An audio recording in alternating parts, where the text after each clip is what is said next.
Já que estamos falando de beleza, vamos agora conversar com o irmão que também vive, que trabalha beleza nas suas mais diversas expressões. É professor, é dramaturgo, é diretor de teatro e é, acima de tudo, leitor. E aí, meu irmão, muito bom dia. Como vai?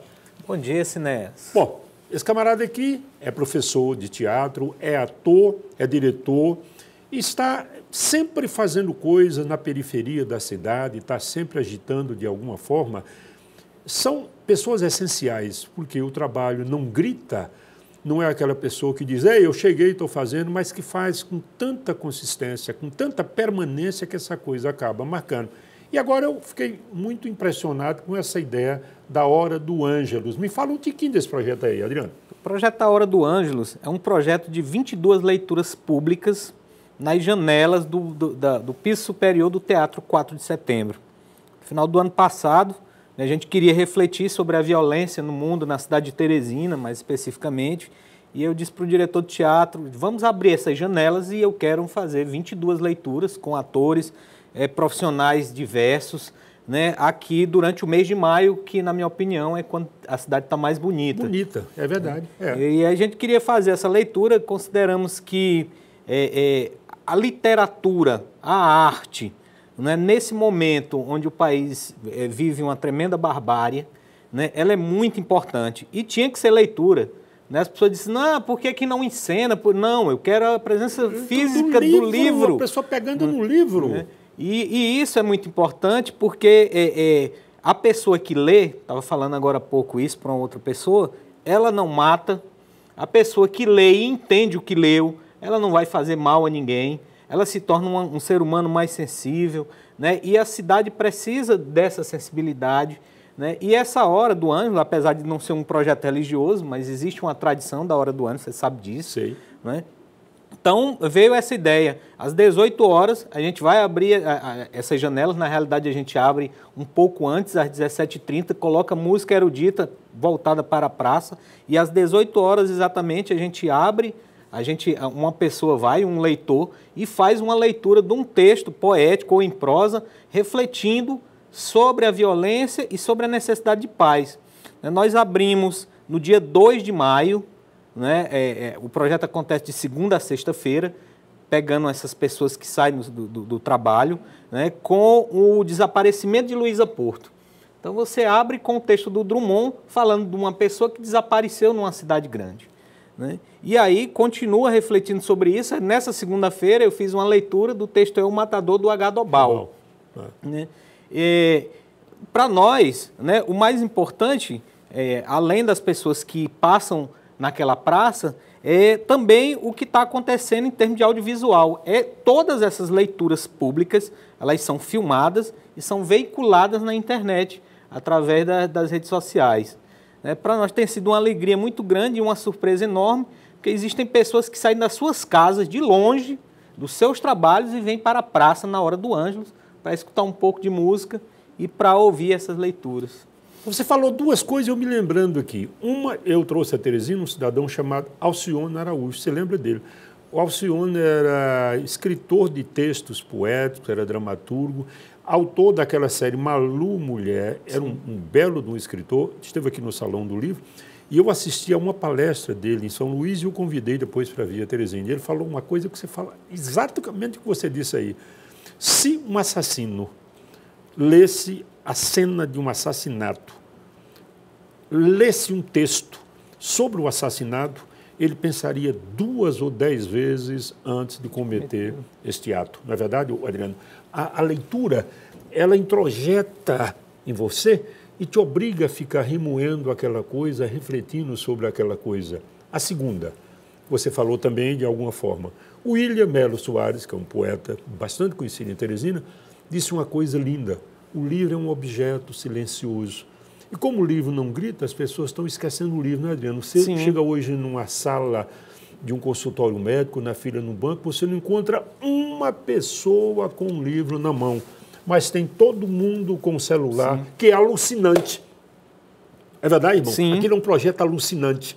você não come mais sossegado, você não conversa com ninguém, Não. você não proseia com ninguém, você só digita, né, cara, o tempo inteiro. E então eu até dizer assim, por que é nas janelas do... Além de ser um cenário belíssimo, eu disse, eu quero que as pessoas que estão encurvadas, com a cabeça baixa, olhando para o chão, levante a sua cabeça e olhe para cima, olhe as estrelas, olhe a lua. Você já viu, né, o que os médicos estão falando sobre o celular? A cabeça pesa apenas 10% do peso geral do corpo. Mas ela está entortada, ela está deformando a coluna, porque as pessoas andando na rua, elas batem a cabeça no poste, são atropeladas, são assaltadas, justamente porque elas se tornam presas fáceis demais com o celular.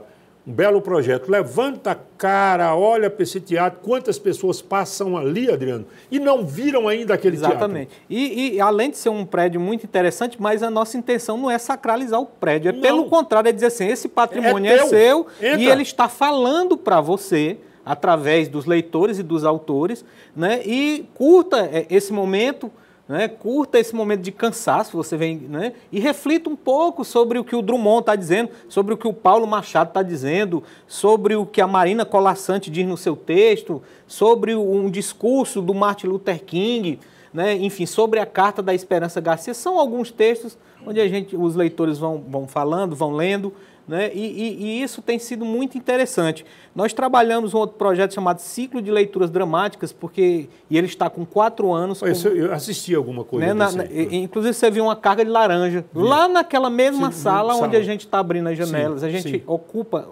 temos tentado ocupar espaços dentro daquela casa, né?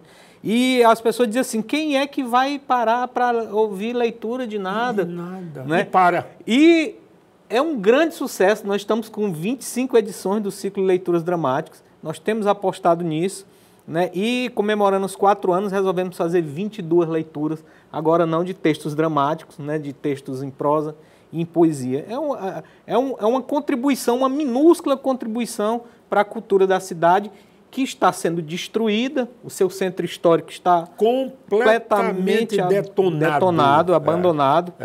E a gente vê, por exemplo, um teatro reformado, vê um centro artesanal reformado, mas ainda vê um Rex que precisa ser nosso, né?